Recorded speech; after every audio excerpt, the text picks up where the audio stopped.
हम बात करेंगे मानसिक नियतिवाद के बाद में मानसिक संरचना की। इससे पूर्व में आप मानसिक मनोगति की पढ़ चुके हैं, साइको डायनेमिक आप पढ़ चुके हैं। अब मानसिक संरचना की बात कर रहे हैं। फ्राइड का मत है कि मानसिक व्यवहार मानसिक संरचना के 3 पहलू, कौन कौन से 3 पहलू? इदम, अहम और परम अहम। तो जो मानसिक संरचना है वो इन तीनों पहलुओं की अंतःक्रिया का परिणाम होता है। फ्राइड के अनुसार मन के गत्यात्मक पहलू से तात्पर्य उन साधनों से है जिसके द्वारा मूल प्रवृत्तियों से उत्पन्न मानसिक संघर्षों का समाधान होता है। मूल प्रवृत्तियों से फ्राइड का तात्पर्य क्या है? ऐसी जन्मजात शारीरिक उत्तेजनाओं से है जो सभी व्यक्ति के सारे व्यवहार की निर्धारक होती हैं।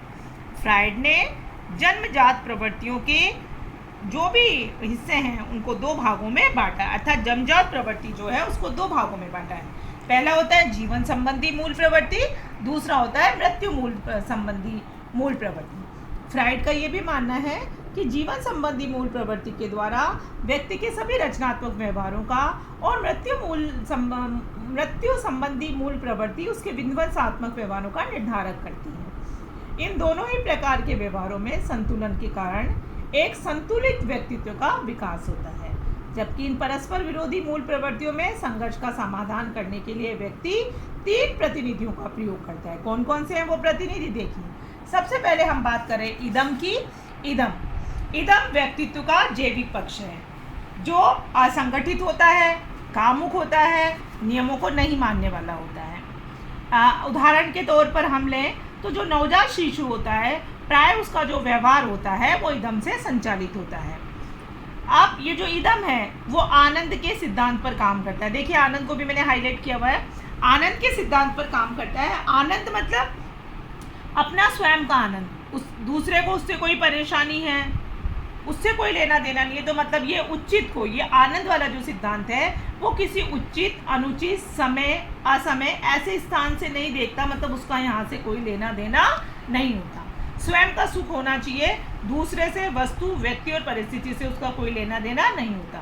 फ्राइड का मनोविश्लेषणवाद असामान्य व्यवहार की व्याख्या में मूलतः इदम की इच्छाओं, आवेगों एवं उनकी अभिव्यक्ति पर बल डालता है, परंतु बाद के सिद्धांतवादियों ने अहम को अधिक महत्वपूर्ण बताया है। इदम क्या करता है? देखिए, इदम व्यक्तित्व में जो तनाव उत्पन्न होते हैं, संघर्ष जो उत्पन्न होते हैं, उनको दूर करने के 2 तरीके अपनाता है। पहला होता है सहज प्रक्रिया और दूसरा होता है प्राथमिक प्रक्रिया। अब देखिएगा, पहले एक सहज प्रक्रिया में देखेंगे आप कि सहज प्रक्रिया क्या होती है।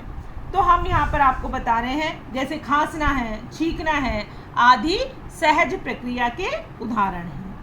प्राथमिक प्रक्रिया क्या है? प्राथमिक प्रक्रिया में व्यक्ति जैसे उद्दीपक जिनसे पहले उससे इच्छा की संतुष्टि होती थी, जिसके बारे में वो कल्पना भी कर ले तो वो संघर्ष और तनाव दूर हो जाता था, तो उसको बोलेंगे हम प्राथमिक प्रक्रिया।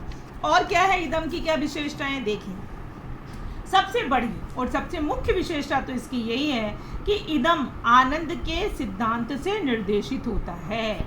हर एक कार्य, हर एक व्यवहार, हर तरह की सोच क्या होती है? आनंद के सिद्धांत पर आधारित होती है। दूसरा, इदम पूर्णतः अचेतन होता है, चेतन स्तर से उसका कोई लेना देना नहीं होता, या अगर मैं आपको पुस्तकीय भाषा में कहूँ तो इदम का संबंध चेतन से नहीं होता।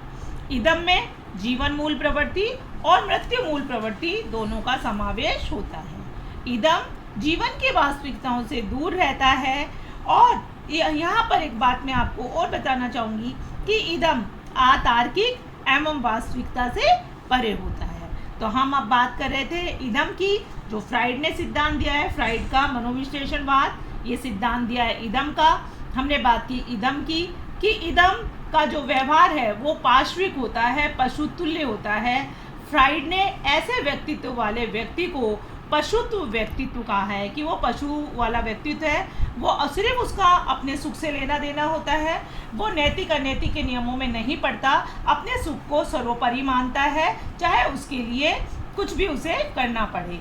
तो यहाँ पर हमने बात की थी इदम की, हम आगे बात करेंगे अहम की, ईगो की।